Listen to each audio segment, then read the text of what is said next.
This is Here's How, Ireland's political, social and current affairs podcast, presented by William Campbell.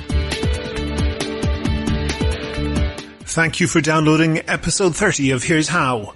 I'm continuing with interviewing a speaker from each party in the lead up to the election.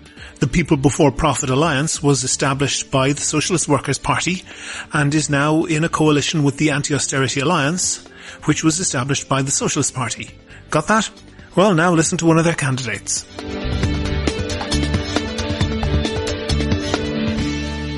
Here's How is Ireland's political, social and current affairs podcast. Make your view heard. Just dial 076 603 5060 and tell the world what you're thinking. Your voicemail may be included in the next podcast. You can find tips on recording your contribution and other ways to contact the show at here'show.ie/call.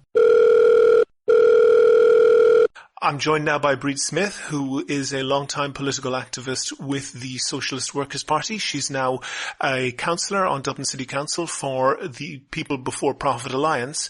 Bríd, are you still in the Socialist Workers' Party? I am. All right, and so you're actually in two political parties?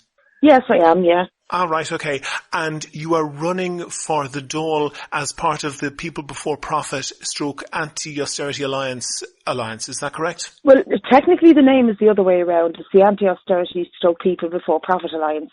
Just that's, I know it's a combination of the two, but technically that's the way it is.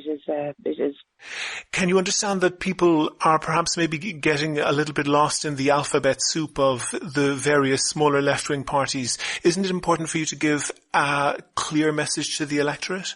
Well, you're the first person that's said anything about being lost in the alphabet soup. Nobody says that to us on the doors.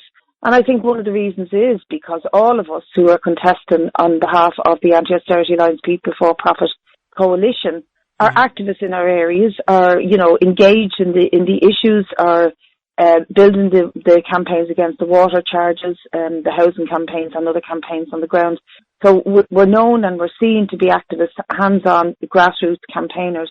And it makes absolute sense for us guys to be together to increase the potential and the strength of what we represent, i.e. the grassroots resistance in the communities to austerity and to attacks on our public services. So I think, if I was to put the question back to you the other way around, we would get much more of a reaction of why we're not together rather than why we've got a lot of initials. Okay, that's fair enough. Can I ask you, obviously you say that you're fighting against austerity and against water charges, against the property tax. Can you give me an idea of the more positive policies that you're pushing? Yes, I can indeed. And I think one of the key things, and it goes under the radar all the time in political discussion, is the sort of rebalancing of the distribution of the wealth that we want to establish. And there's a lot of talk these days about taxes, whether parties should increase taxes or not increase them. We actually say, take the taxes from those who have the money. And effectively that means taking 12.5% from corporations, not 3, 4, 5%, but 12.5% from corporations. Effectively that means doing what they've done in many other countries in Europe and introducing what they call a Robin Hood tax, or otherwise known as the Tobin tax, which is a tiny percentage, I think it's 0.05%, of a taxation on financial transactions. So that's when banks are doing speculating on currencies and so forth. Yeah, with financial transactions through the IFSC. Take a small tax from them. We reckon that would yield up to 800 million to $1 billion a year. The effective corporation tax and tax on wealth exiles, tax exiles, people who are earning a huge amount of money that don't pay an extra band at the top. So we're looking for tax changes and equality, but more about sharing the wealth rather than saying, oh, look, why would you pay for water? That's a silly tax. You shouldn't have to pay for that. It's not about naysayers or not in my backyard. We do have positive things to say. And we believe if, for example, we were to take those taxes and yield another 4 or 5 billion a year, all this talk about fiscal space that the ministers debate on is a bit nebulous because that entirely depends on what growth projections are in the economy, whereas our tax advocacy depends on redistribution of the wealth, and that's what we're arguing. I understand that you're basing those figures on current economic activity. Are you sure that some of the multinationals who contribute to Ireland, who employ people and who contribute to the tax base, although in a very small way. Are you sure that they wouldn't just up sticks and go to a more convenient tax location if you introduce those taxes? Of course, I'm not sure of that. I'm not sure what the very greedy and the very avarice at the top of society will do. Nobody is. But what I am sure of is that they exist in other countries like Sweden, Germany, France, and they pay twice nearly as much of the corporation tax as we ask of them. Never mind the effective rate that we ask of them, 12%. In other countries, it's up to 23%. And they exist in those countries and they pay the corporation tax. What we're asking is that they pay the effective rate of the Irish corporation tax, which is much lower than the EU norm at 12.5%.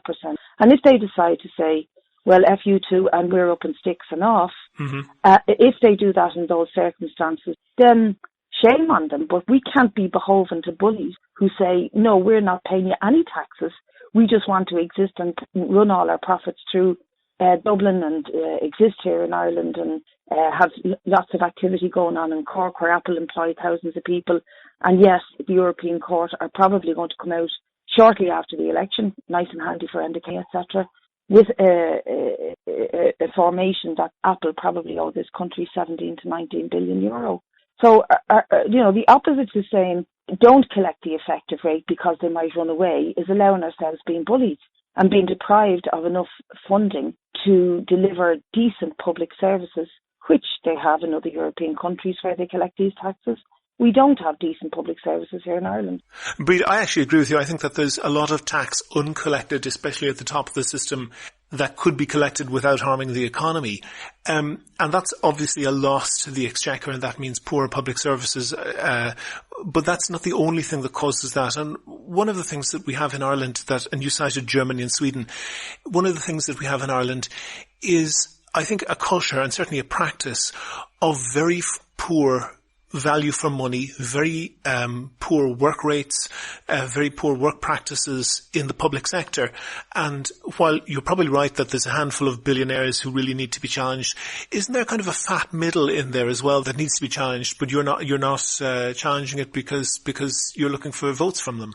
No, it's not. I don't think that it's fair to say that we're not challenging it. In fact, I've got a strong for example, record. let me give you an example. There was a study done under Brendan Howlin as part of the public sector reform of dozens and dozens, I think several hundred allowances paid to public sector workers, and people getting allowances for doing things, for example, like changing the toner in the printer on their desk, whereby people in the private sector couldn't possibly imagine getting paid extra for doing that. Can you see that there's an injustice there? Well, first of all, let me say to you, ask me one question, and when I was trying to answer it, you came in with another. Go ahead and answer that. Yeah. What I want to say to you about in relation to the questioning me about ignoring the fat middle, there is a fat middle. I totally agree. I don't think it's the ordinary public sector worker that changes the toner on their desk, or the guy in the park who goes to lunch and has a lunch allowance if it's raining or something like that. I think, in fact, and I've witnessed it, that we're overloaded in the public sector with layers and layers and layers of unnecessary management. And I think this is particularly true of the HSE and other bodies that have been set up to deliver a service sort of indirectly from the government.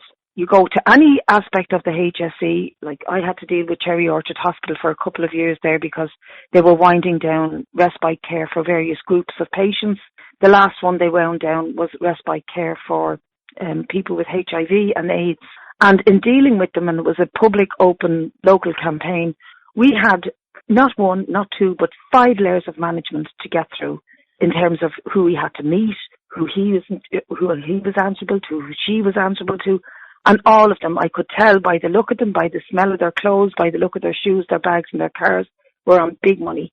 And there's absolutely no need for layers and layers of management. If I want to know how to run a hospital or a care unit or anything that delivers a direct service, I would go first to the cleaner, to the nurse, to the care worker, because they know exactly what's going on the ground. However, we are dealing with a system and a culture. So just to elaborate on that, there are parties on the centre and indeed on the right who are saying that there needs to be very radical reform of the way the public sector works. You'd actually agree with that?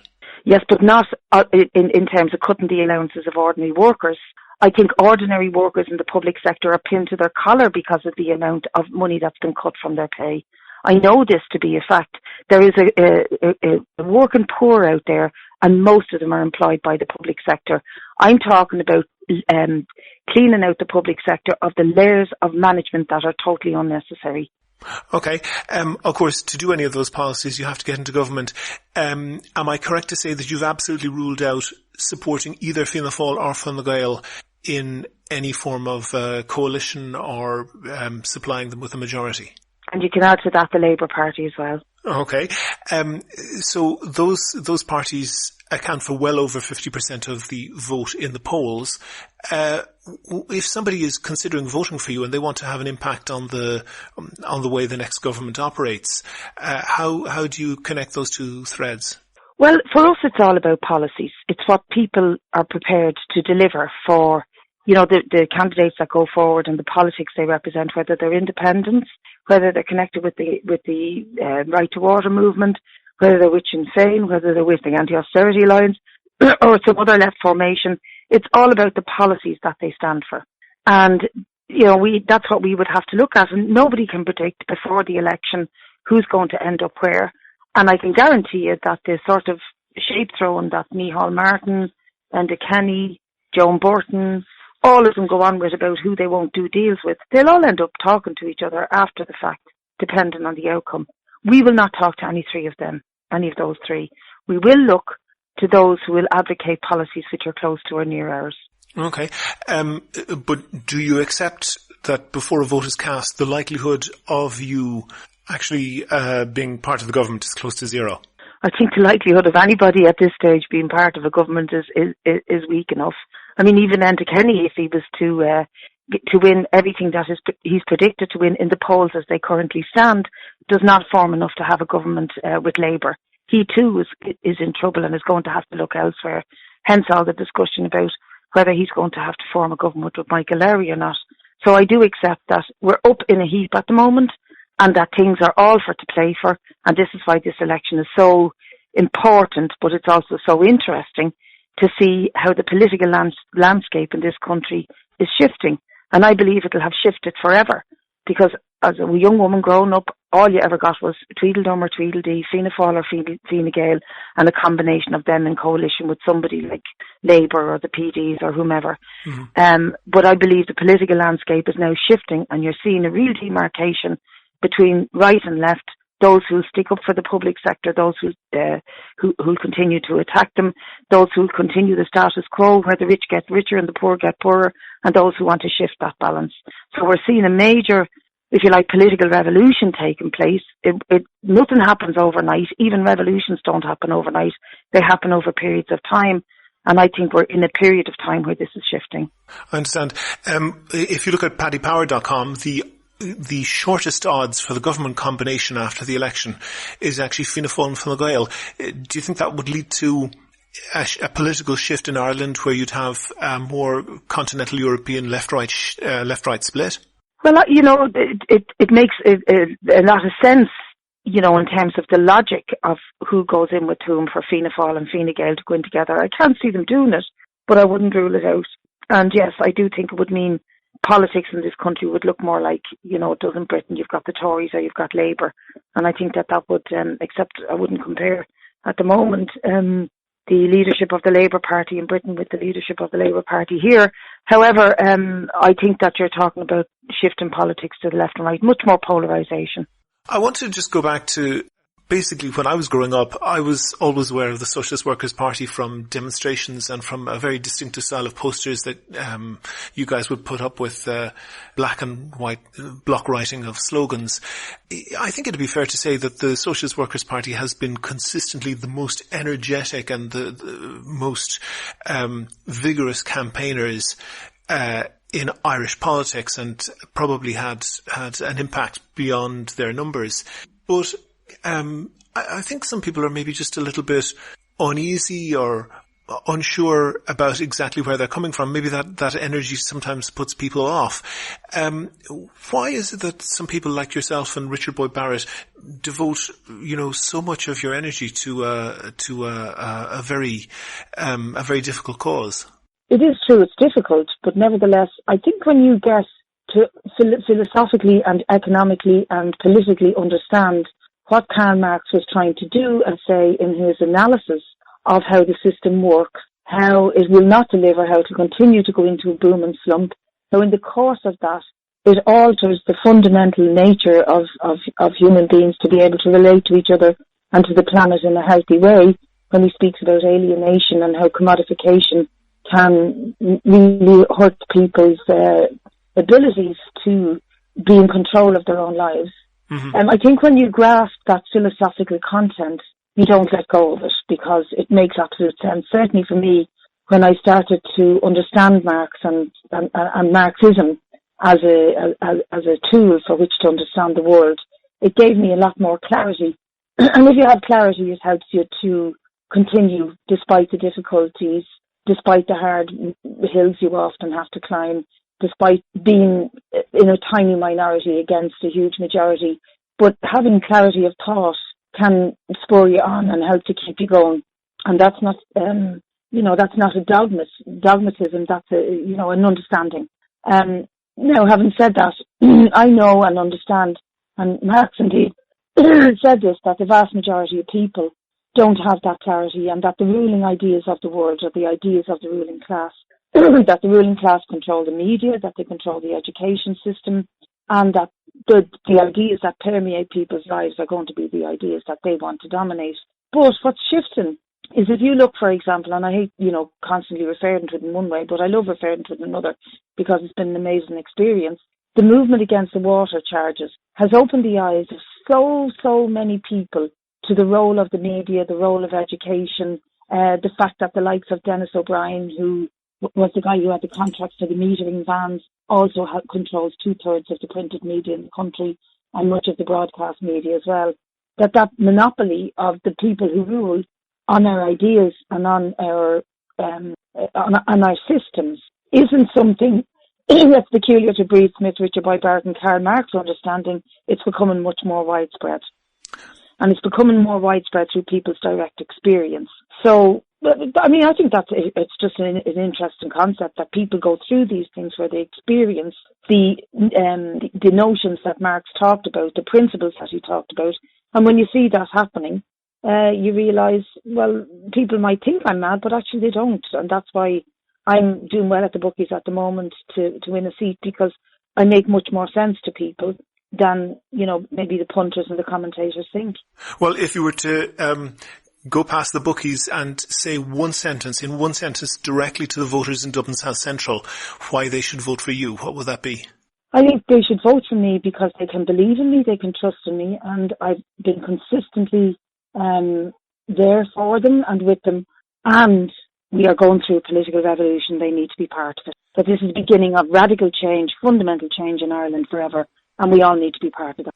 Bríd Smith, the People Before Profit candidate in Dublin South Central, also a councillor on Dublin City Council. Thank you very much for talking to me. Thanks very much. Make your view heard. Record your own contribution and email it to podcast@here'show.ie. You can find tips on how to record a good contribution and other ways to contact the podcast at here'show.ie/call. And that's almost the end of episode 30 of Here's How, Ireland's political, social and current affairs podcast, published on the 11th of February 2016. I'm doing an interview with a spokesperson from each party in the run-up to the election, but I'll be back to covering other topics soon enough. If you can think of a topic, whether it's about the election or not, or if you want to suggest someone to include, and that could be yourself, then let me know. If you like the podcast, please go on iTunes and give it a rating or even write a nice review. Also, please like the show on Facebook. Please follow @Here's How Podcast on Twitter. And of course, subscribe to the show. You can use iTunes, Stitcher, TuneIn Radio, or any other podcast app or software. And you can do all of that or get in touch with the show right from www.here'show.ie. Or if somebody canvasses you, you can tell them how great the podcast is. The next show will be uploaded shortly. The Here's How podcast is produced and presented by me, William Campbell. Thank you for listening.